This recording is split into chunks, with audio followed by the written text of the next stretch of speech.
I think I can say this with absolute certainty. I think this is the fullest this room has ever been. What do you think, Danny? Pretty Pretty close, huh? Pretty packed in here. Well, welcome to the PNC Live Studio, everybody. Thanks for coming. I know it's a little more delayed than we originally planned, but we're here anyway. How many people is this your first time?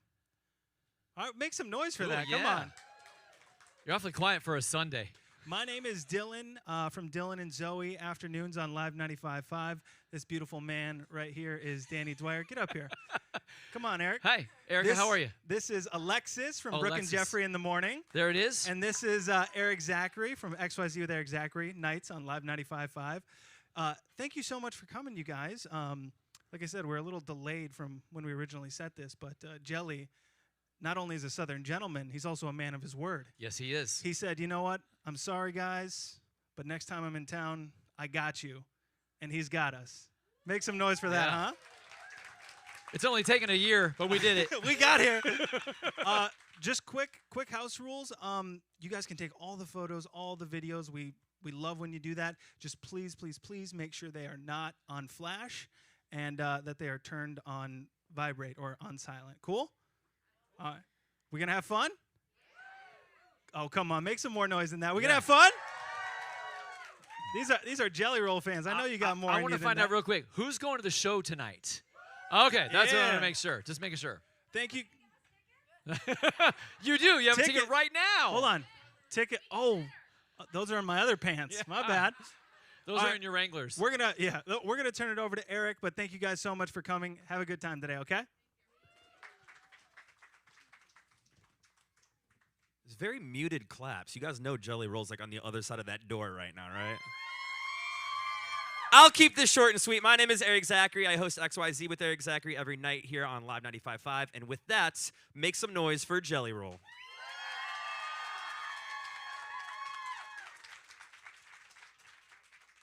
Make some noise for... Does anyone know the Jeopardy theme song?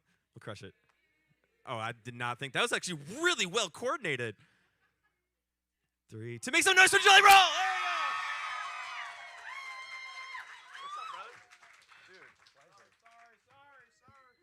you go! For the dramatic entrance. How are y'all? Yes! Jelly Roll. Yes. Dude, I just had the insane luxury of one of my colleagues doing an interview, an excellent interview. Shout out to Nick Major, right before this, and I got to learn some things about this album that I hope maybe we can share with the crowd. Yes. God, I love talking about the album. Beautifully Broken. Yes. A month and change away. Yes. October 11th. Now, if you don't already know, you put this on your Instagram. The proceeds from this are going... so you know... Thank you. Proceeds from the album are going to organizations that benefit mental health and addiction and other struggles in life, something you're wildly passionate about. But I love that you mentioned the angel numbers part of this album. Yes, yes. 22 is a big one for us, man. It's my wife's favorite number. She was born on the 22nd, so I want to put 22 songs on the album to represent my wife kind of a little bit. And I want to put out more music. I have so much music I wrote for this album that I just wanted to... I've never wrote as much music in 1 year as I wrote last year since I was like a kid coming up and just like nonstop writing in my basement. Yeah, I'm born on the 11th of September, but angel numbers. Yes. So it's just something I had a fight with my buddies about like a month ago. They're like, it's not a real thing. I'm like, it's a real thing. It's a real thing. It's a real thing. And now I get to be like Jelly Roll said it's a real thing. It's a real thing. Yeah, but this album is on the way. It also shocked me to hear that you're still actively working on this thing. Yes, we're writing right now. We're like literally was writing at like 3 o'clock this morning, pulling into the Moda Center. How up to the deadline do you get for adding songs to an album? They're gonna hate me. They're going to be so mad. My record label and my manager are going to despise me at some point. I'm going to try. The cool thing about the streaming world is we have the first press, which is the 14 songs that'll be on the vinyl, which is cool because that'll be like a unique project in itself because even some of those songs will sound different on the actual album, which I think is really cool. But so then the golden hours, I'll try to add songs until the last week, I hope. How do you know when a song's done? A song is never done. You just stop. You just stop. You just stop. What we causes never you to finish stop on a record? Not letting great get in the way of good enough. So I always say that if we had it our way, we would polish. Just an old country term, but somebody here will get it. There's a thin line between polishing the paint to a pearl and then polishing the paint off. Yeah. And you know that, right? You can just you wax it just a little too hard, and you'll just fuck that whole paint job up. You know what I mean? So it's like, as an artist, if we were in charge, we would always fuck the paint job up. We would just keep sanding and keep polishing. So there has to come a point where you just have to go, this isn't where I want it, but I'm done. So, speaking of on that, you tend to navigate that very well when you're speaking live. Acceptance speeches to a crowd, to your audience, just to your Instagram. Is that, do you feel like you don't stumble in those sentences because A, you're passionate, or B, it's the freestyling background, or C, all the above? You know what? It's none of the above. It's just being honest. I think that a lot of artists have created characters. Yeah. So when they set their phone down and they look in their phone, they have to think about whatever this character is or whatever their sales pitch is. And I'm just trying to go honesty first. Yeah. You know what I mean? I think I was talking to him. We were talking about how to promote the album. Oh, I'm so glad I'm talking about this. and this whole team comes to me with this big kind of like, respectfully, like a marketing strategy. And I was like, all that's cool, but I'm just going to go on my Instagram and TikTok and tell everybody I'm dropping an album and hope they care. I was like, I don't know. We don't need to overcook this, y'all. Just give me a fucking phone. I'll hit the turnaround button and go, hey, y'all, here's the truth. I got an album coming out on October the 11th. I'm trying to have my first #1 album. How much more honest could I have been? You know what I'm saying? And he's being modest, #1 for a very good reason as well. True story. It's also a good chance to raise a lot of money. I think we're already to $250,000. Wow. I'm looking for John Manilli, but that's incredible. I think we're going to raise $1 million. I think more. I hope put so. It out there, man. God, that'd be really crazy. But if we raise $1 million, man, little old us. Think about that. You know what I'm saying? Little old selling out the Moda Center, no big deal. Yeah.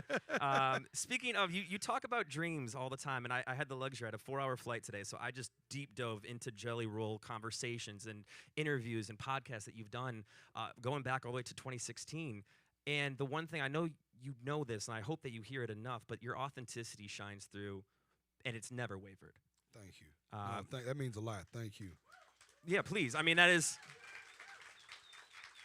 You can see, and I'm not challenging anyone to do this, but sometimes artists are trying to figure out who they want to be publicly, and you'll see it change from year to year. I watched one of your vlogs from 2017, man, and that's the Jelly Roll that's sitting in front of me right now. Yes, thank you, man. The only thing that's changed is little things that happen with growth. Yeah, for the better. Yeah. I still cuss a lot, but not as much. You know what I'm saying? What the fuck are you talking about? Yeah, little fucking things, right? But other than that, yeah, I'm doing better. So other than but going back to the dreams thing, last year you were very open about, I want to do an arena tour, man. I want to do an arena tour. And what I love, I think it was on the Flagrant podcast with Andrew Schultz, where you said, buy the production. Buy the best you can to make sure that anyone that bought tickets to see that show is getting the best show that they can get to. Every single time, don't be afraid to spend the money. Do this show. I can't think of anything besides songs I've wrote I'm more proud of that we've done. Like music videos, all the impact we've had, like in the music world. Yeah. This production on this show, man, we really, it's telling a story the whole way through. It's incredible, man. Do you get not upset's not the right word, but a little bummed when people experience it through TikTok ahead of time as opposed to in person for the first time? Not really. I think that it's, if it comes across your feed and you wasn't looking for it, I think that's a bummer. Okay. Like I would hate if I was like trying to save like the a spoiler alert. You know what I mean? Like if I was going and it accidentally came across my feed, I was like, fuck. But I'm in a weird place where I want to post what's going on bad because there's so much cool stuff, but I don't want to dishonor the people that bought a ticket.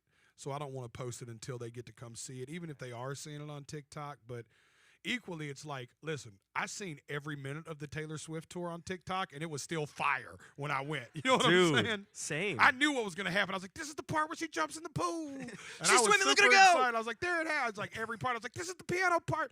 We're to the secret songs. You know what I mean? It was like, every moment was cool. Yeah. So I hope people still have that experience, even if they've seen a piece of it on TikTok.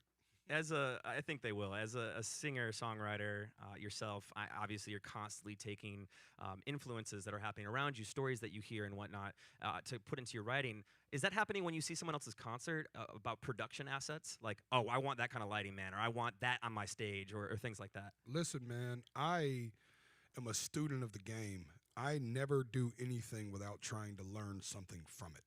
I never go to a concert, a live sporting event. I'm always watching, even if it's something small. Like, I went to a buddy's concert. I learned a few things from my buddy Noah Khan at his concert that he does on stage that I kind of know is the man, right? And I stole a couple little tricks he has. But the coolest trick I seen he had off stage, because that's where I take notes too, was where his crew hangs out backstage, like the crew guys. Yeah. They had the dopest snack bar. It was so cool. It was eloquent, dude. It looked like a 7-Eleven. I was like, I was over there like pocketing shit. I was stealing, right, from this big, it was huge. It was Skittles so falling awesome. out of your pocket as And you I'm walk away. asking somebody, I'm like, do they do this every day for the crew? He's like, yeah. I'm like, damn, we got to do this for the crew. So we got a little snack bar for the crew on this tour. You know what I mean? Craft services, Yeah, man. It was cool, man. You didn't have to go to catering. I mean, as soon as you walked near in stage left, they had coolers with like beer and stuff. It was like a party. We do that at front of house because we take people to front of house. But he had it. You couldn't go to a corner where there was something where there wasn't a snack and a beer. You know what I mean? It's like a film set or TV set. It was cool, man. It was really cool. Speaking of TV and film, too, your songs are getting utilized in so many cool ways. Obviously, nothing will ever supersede just connecting with your audience and the importance there. But, I mean, being the soundtrack for college football, pretty big deal, man. Tulsa King. Being the soundtrack for Twisters. Yes, crazy. Let's throw a dream out there. Where's something that your music hasn't scored yet that you're like, oh, that would be dope? Ooh, great, man. I got to do a Super Bowl commercial this year, which was really cool. Who saw it? You're right. Lie! Just say yes. Yeah, Come on. Like, somebody was like, he was in a Super Bowl. I didn't watch the damn Super Bowl. But I was in a Super Bowl. I'd love to have a song land, though. I'd love to have like a musical moment, like and something like that. And I want to act. There's a couple of things that are going to come out shortly that I'm acting in, but I'm like being Jelly Roll, and like I want to cover my tattoos and like be a different dude. I want to like try to fucking, you know what I'm saying? Yeah. Like I want to try. Have you ever seen yourself with your tattoos covered? No, I flipped myself Snapchat out. has that show where they'll cover people's tattoos up and change them and whatnot. Well, I seen them where they took my beard off of me and gave me a mustache, and I look like a state trooper. Oh man, that would be. I seen one where they turned Peter Griffin into me too in the cartoon form, and it was awesome, dude. They put the Jelly Roll tattoos on Peter Griffin. They put a big diamond chain on him. It was fucking sick. Would you do an animated show? Yes, God, dude. Do you remember when Bill Burr? What was the name of that Bill Burr show that was on Netflix? F is for Family, right? That show. I would love to do something like that. That was so awesome. Would you ever write a TV show? I don't know, man. I would love to sit down and write. Period. I was thinking about Shane Gillis's show Tires. Oh my God, it's so good. If you haven't seen it, it's hilarious. Andrew Schultz is it's in on it too. Netflix. It's worth watching. Yeah. And I would just love to go see how that process works. The nerd in me wants to know how similar it is to writing songs. Yeah. You know what I mean? That's a good question. Yeah, and you're friends with a lot of comedians too. Yeah, because I bet they're just in there fucking just off, throwing shit right? out. They're just in there stoned, like, oh, that'd be funny. That'd be funnier if you did this, because that's how songs are written. Right. You know what I mean? It is. And it's funny because Post Malone, which you're featured on his album, The Losers, and shout out to that track, by the way. It's incredible. Post Malone has a writing style that sounds similar to yours, where it's a lot of late nights or early nights nights that get into turn mornings. And a lot of country acts that worked with Post on that said, we're used to writing from like 10 a.m. to 3 p.m. Yeah. I didn't wake up till 2:30 today. Damn. Yeah. What time did you go to Telling bed? the truth. 5:30, 6. Okay. Yeah. The creativity hits best. That's at night. it, man. I can't go to sleep after these shows. Dude. I don't You know blame how you, man. crazy that is? There's 17,000 people. That place is rocking, dude.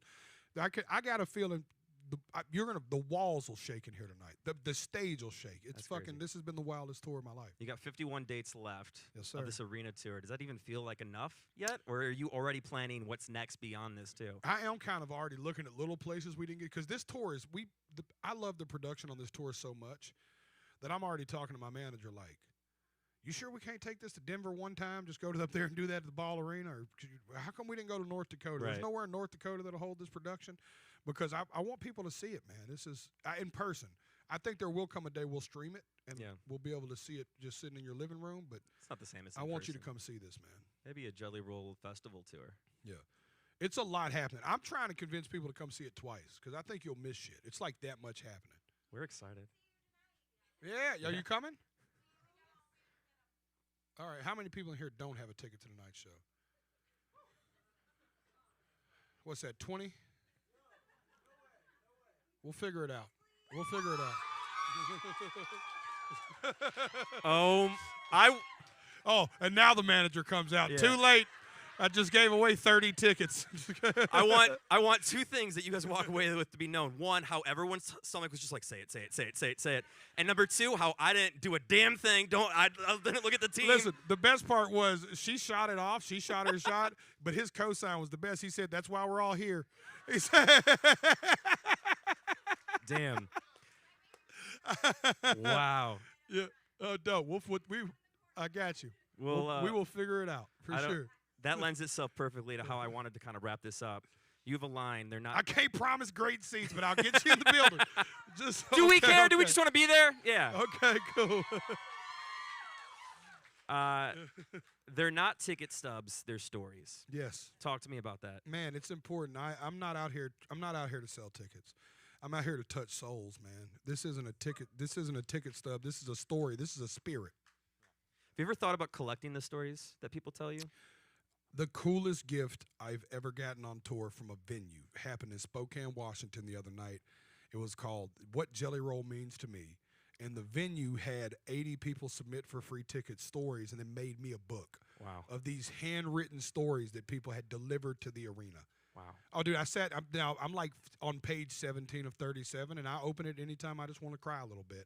It's awesome. That's got to be the most incredible feeling, man. It'll take me to the end of the tour just to read those stories because I get that emotional. We got more cities coming. More cities coming, baby. Beautifully Broken, October 11th. I think it's a fair trade. We should all go pre-order right now if we're going to the show tonight, right? We can all agree as a group for that. Please. Jelly Roll, I've wanted to talk to you for so long, man. I'm so happy that this happened in person for anyone seeing this video. And I think everyone in this room can agree to your authenticity shows, and it's palpable, it's tangible. You're just a cool dude, man. Thank you, man. Thank you so much for everything you do, and clearly the people you connect with here. This sweet little girl right here, y'all can't see her on camera, I don't think, but she is wearing a Leonard Skinner shirt. It's the coolest thing I've ever seen. This is awesome. Yeah. Yes, baby. Good taste. What's your name? Oh, Kenzie? Hey, Kenzie. Oh, guys, make some noise for the one, the only, Jelly Roll. Dope. All right. Andy, grab that guitar. We're going to sing a song, ain't we? Oh, man. We're doubling up on the surprise.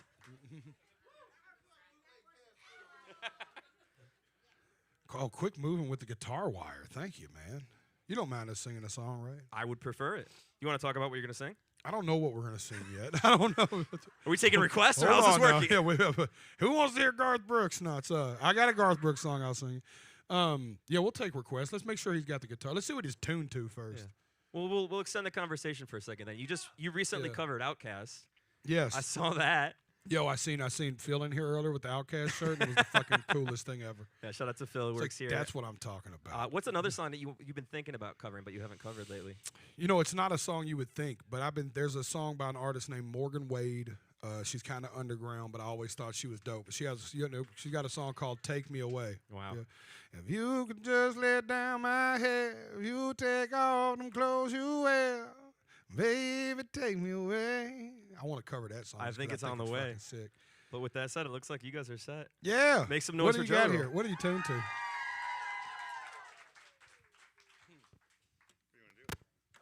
are you tuned to? Standard? Yeah, we could do anything then, right? Except for Son. yeah. By the tuning, we can do any song of mine except Son of a Sinner. What do you want me to sing? Liar, Son of a Sinner. Hello. It's like boo. I'm not okay. Save me, save me, save me. I love the liar. You get a ticket for sure. You get a ticket for sure.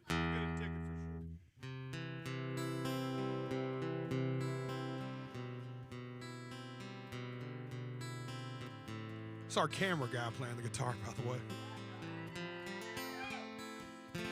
Somebody save me from myself. I spent so long living in hell. They say my lifestyle is bad for my health. It's the only thing that seems to help. All of this drinking and smoking is hopeless, but feel like it's all that I need. And something inside of me's broken. I hold on to anything that sets me free. I'm a baby, don't wait. I just woke up, help me.